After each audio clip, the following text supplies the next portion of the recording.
तो एक टाइम के लिए हम फोकस कर रहे होते हैं कि भाई इस चीज़ पे हमने फोकस करना है, और उसके साथ ही हम कोशिश करके जो है ना वो फोकस करना शुरू कर देते हैं। तो लेकिन थोड़ी ही देर बाद देखते हैं कि हमारा दिमाग कहीं और भटका हुआ होता है। फिर हम दोबारा कोशिश करते हैं कि दोबारा पढ़ाई करें, लेकिन फिर दिमाग जो है ना कहीं और भटक जाता है। ये जो हमारा दिमाग जो पढ़ाई करते करते कहीं और चला जाता है, बहुत ही फ्रस्ट्रेटेड होना शुरू हो जाता है ना कि भाई एक तरह हम कोशिश कर रहे हैं और ऊपर दिमाग जो है ना वो रॉन्ग डायरेक्शन की तरफ जाई जा रहा है। तो इस चीज़ को हम कहते हैं डे ड्रीमिंग। अस्सलाम वालेकुम, मेरा नाम है हनान और बाय प्रोफेशन मैं एक डॉक्टर हूँ। सो जो हमारा दिमाग जो है ना बेसिकली उसमें दो तरह के मोड्स चल रहे होते हैं। अब हम चूज़ कर सकते हैं हमने किस मोड पे जाना है। एक जो मोड है जिसको हम कहते हैं फोकस मोड, ये तब मोड ऑन होता है जब हमने अपनी पढ़ाई की तरफ ना फुल तवज्जो दे रहे होते हैं, हम फोकस कर रहे होते हैं, नए कॉन्सेप्ट सीख रहे होते हैं। हमारा दिमाग जो है ना वो पाथ्स बना रहा होता है मुश्किल, एक चीज़ पे फोकस किया हुआ है और हम सोच रहे हैं कि कॉन्सेप्ट हमने सीखना है, तो हम फोकस मोड के अंदर है। हमारा दिमाग जो है ना समझ लें कि हमने कॉन्सेप्ट सीखना है, वो कि हमारा गोल है। और जो बॉल है हमारे पास वो फुटबॉल है कि वो डिफेंडर से बॉल आती है मिडफील्डर के पास, मिडफील्डर से बॉल आती है स्ट्राइकर के पास, स्ट्राइकर जो है ना फिर वो गोल करता है। तो हमारा ब्रेन जो है ना इस पाथ के थ्रू जो है ना वो गोल कर रहा होता है। दूसरा मोड है उसको हम कहेंगे कि वो है डिफ्यूज़ मोड। सो डिफ्यूज़ मोड में क्या होता है कि इस मोड के अंदर हमारा ब्रेन बिल्कुल रिलैक्स होता है, वो किसी खसूसी चीज़ पे फोकस नहीं कर रहा होता, कभी इधर जा रहा होता है कभी उधर जा रहा होता है। वो आपने सुना होगा कभी हम इधर चले कभी हम उधर चले, इस तरह करके उसकी सिचुएशन होती है। तो ये मोड जो है ना ये इंतहाई हेट किया जाता है टीचर्स पे, और अमूमन टीचर्स जो है ना उठा के चौक मारते हैं हमारी तरफ कि भाई भाई क्या कर रहे हो, जागते हुए ख्वाब देख रहे हो। यहाँ आम जुबान में हम इसको डे ड्रीमिंग कहते हैं। अब इस सिचुएशन के अंदर अगर हमने गोल करना हो तो हम कैसे गोल करेंगे। इस सिचुएशन के अंदर ये है कि आपके गोलकीपर ने डिफेंडर के पास जब बॉल फेंकी तो डिफेंडर ने ही किक लगा दिया है। अब हो सकता है जो बॉल है ना वो डायरेक्ट गोल के अंदर जा पड़े, तो आप डिफेंडर के थ्रू भी गोल कर सकते हैं। तो हमने क्रिएटिविटी होती है, या उस कॉन्सेप्ट से भी हमने एक नया कॉन्सेप्ट निकालना होता है, या आगे कॉन्सेप्ट्स को एक दूसरे कॉन्सेप्ट्स के साथ जोड़ना होता है, तो हमें डिफ्यूज़ मोड ऑन करना पड़ता है। इसकी एग्जांपल हम इस तरह ले सकते हैं कि जैसे हमने एक लाइन में ना सोल्जर्स खड़े हुए हैं, वो सोल्जर्स खड़े हुए हैं, तो आपने अपने सिर्फ फ्रंट वाले सोल्जर को ही बता सकते हैं, स्ट्रिक्ट रूल्स हैं।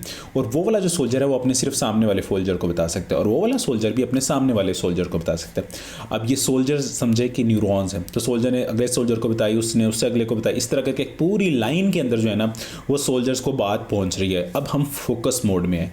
ये वाला मोड है, इसके अंदर आपने स्ट्रिक्ट रूल्स फॉलो करने हैं, कोई इधर उधर नहीं जा सकते आप। अब फिर क्या हुआ है, थोड़ी देर बाद सब लोग रिलैक्स हो गए। अब ये डिफ्यूज़ मोड है। इस डिफ्यूज़ मोड में क्या है कि जो पहले न्यूरॉन ने या पहले सोल्जर ने जो बात बताई थी वो अब आखिरी जो सोल्जर है उससे भी डिस्कस कर रहा है। अब कोई स्ट्रिक्ट पाथ हमने फॉलो नहीं करना। अब जो आखिरी सोल्जर है दरमियान वाले सोल्जर से बात कर रहा है, दरमियान वाला सोल्जर जो है तीसरे नंबर वाले सोल्जर से बात कर, तो इस दरमियान जो है ना अपने आइडियाज़ शेयर कर रहे हैं कि वो क्या सोच रहे थे इस बारे में, क्या उन्हें मैसेज मिला था। तो यही टाइम होता है कि जब क्रिएटिविटी जो है ना पॉप आउट करती है। सब सीखने के लिए डिफ्यूज़ मोड इतना ही इफेक्टिव है, तो क्यों ना फिर हम हर टाइम डिफ्यूज़ मोड ही रखा करें, हर टाइम बस थोड़ा सा जो है ना अपने आप को रिलैक्स रखा करें, ताकि हमें नए नए आइडियाज़ आ रहे हों, नई नई क्रिएटिविटी जाग रही हो। लेकिन इसका आंसर है नो। अगर आपने कोई भी चीज़ पहले नहीं सीखी, यानी कि फ़र्स्ट आपने फोकस मोड को ऑन नहीं किया, यानी कि आपने एक सोल्जर ने दूसरे सोल्जर को अगर अच्छी तरह बात नहीं समझाई और दूसरे ने तीसरे को अच्छी तरह बात नहीं समझाई, तो जो आखिरी न्यूरॉन्स हैं वहाँ तक सही तरीका बात नहीं पहुँचेगी, तो फिर आखिरी और पहला न्यूरॉन अच्छी तरह बात नहीं कर सकेंगे। तो सबसे पहले आपको फोकस करना पड़ता है कि जब आपने कोई नया कॉन्सेप्ट सीख रहे होते हैं, आप लर्निंग कर रहे होते हैं, तो उस टाइम आपने अपने दिमाग को फोकस रखना होता है कि आप उसे सीख लें। जब आपने एक दफ़ा अपने दिमाग के अंदर वो कंसेप्ट सीख लिया, अब आपके पास टाइम है कि अब आप थोड़ा सा डिफ्यूज़ हो जाएं, रिलैक्स हो जाएं और अपने न्यूरॉन्स को आपस में बातें करनी चाहिए।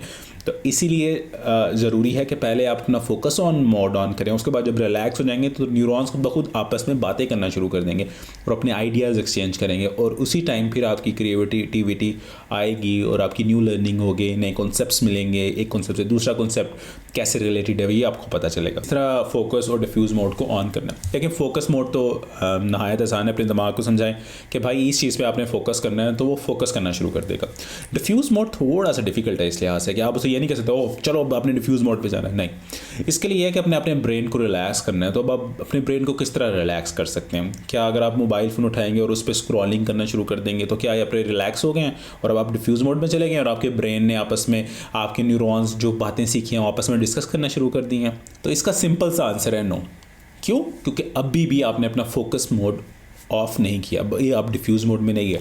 क्यों? क्योंकि देखें आपने अपने मोबाइल फ़ोन पे अब जब कोई वीडियो देख रहे हैं तो आपने असल में अपना फोकस उस पर लगा दिया, अपने ब्रेन को टाइम ही नहीं दिया कि वो आपस में बातें कर सके। आप किसी रैंडम सी कैट की वीडियो पे देख के हंसी जा रहे हैं तो आपने बेसिकली उस कैट पे फोकस मोड आपने लगाया हुआ है, आप डिफ्यूज़ मोड पे नहीं गए।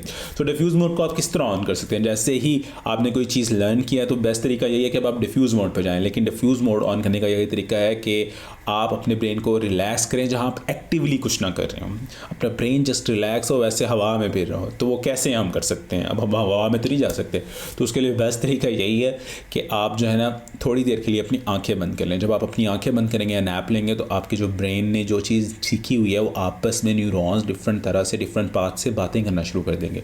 अगर आप नैप नहीं ले सकते फिर आप शॉवर ले सकते हैं। अगर शॉवर नहीं ले सकते तो जस्ट किसी सीट पे बैठ आंखें बंद कर सकते हैं। अगर कोई बंदा दूसरा ड्राइव कर रहा है और आप साथ वाली पैसेंजर सीट पे बैठे हों तब भी आपका डिफ्यूज़ मोड ऑन हो सकता है। इस तरह नहीं है कि आप ड्राइविंग भी कर रहे हो उस टाइम आपका डिफ्यूज़ मोड ऑन नहीं होगा, वो फिर आप फोकस कर रहे होंगे गाड़ी चलाते वक्त। और या चौथा तरीका ये है कि आप सिंपल वॉक कर रहे हो तो तब भी आपका डिफ्यूज़ मोड ऑन हो सकता है। अगर 10 से 15 मिनट आपको हो जाए और आप सोच रहे हो कि यार ये क्या चीज़ मैंने पढ़ी है, मुझे पीछे से कुछ समझ नहीं आया, मुझे आगे भी मतलब ये क्या पढ़ के गया हूँ मैं, दोबारा आप जा रहे हैं, दोबारा आपको समझ नहीं आ रही, तो ये टाइम है कि अब अपने फोकस मोड को चेंज कर दे डिफ्यूज़ मोड के लिए। और अगर आपके पास बहुत ज़्यादा सब्जेक्ट हैं कवर करने के लिए और आप जो है ना बार बार फोकस डिफ्यूज़ मोड की तरफ नहीं जा सकते या बार बार नैप नहीं ले सकते तो सिंपल 10 मिनट के लिए अगर आप आइज़ क्लोज करके लेट जाएंगे तो वो टाइम मिल जाएगा आपके ब्रेन के न्यूरॉन्स को रिजमिनेट होने के लिए। यानी 10 मिनट आंखें बंद करके आप लेटे हुए थे और आप कुछ और चीज़ कोशिश कर रहे थे, कोई चीज़ ना सोचे, बस रिलैक्स करें अपने आप को। उसके बाद जब आप आएंगे तो आप एक बहुत बेहतर स्टेट में होंगे एनर्जी वाइज भी, और आपके न्यूरॉन ने जो आपस में बातें की उससे आप एक कॉन्सेप्ट भी बेहतर समझने की पोजीशन में होंगे। जब आप बेहतर तरह से आपके जहन के अंदर कॉन्सेप्ट होगी तो जब आप कोई न्यू इन्फॉर्मेशन लोड करेंगे ना अपने ब्रेन में तो वो आपके ब्रेन में बहुत एफिशिएंटली आएगी और वह बेहतर तरीके से आपका स्टोर हो जाएगी। सो ये दोनों मोड जो है ना ये ऑल्टरनेट करना ना बड़ा ज़बरदस्त है। एक्टिवली जो है ना अपने ब्रेन को डिफ्यूज़ मोड में ले गए हैं या रिलैक्स हो रहे हैं। दूसरा एक ये होता है कि आप जानबूझ के अपनी पढ़ाई को ना आगे करते जा रहे हैं। इस चीज़ को हम कहते हैं प्रोक्रास्टिनेशन। अगर आप प्रोक्रास्टिनेशन जैसे एक बड़ी सी मुसीबत में फंस गए हैं जो कि नंबर 1 कॉज है फेलियर की, तो मैं आपको रेकमेंड करूंगा कि आपकी वीडियो ये ज़रूर देखें। मैं इसका लिंक दे दूंगा इधर। इस वीडियो को बताएगी क्यों हम प्रोक्रास्टिनेट करते हैं और किस तरह हम इस चीज़ को अवॉइड कर सकते हैं। Until next time, Allah Hafiz.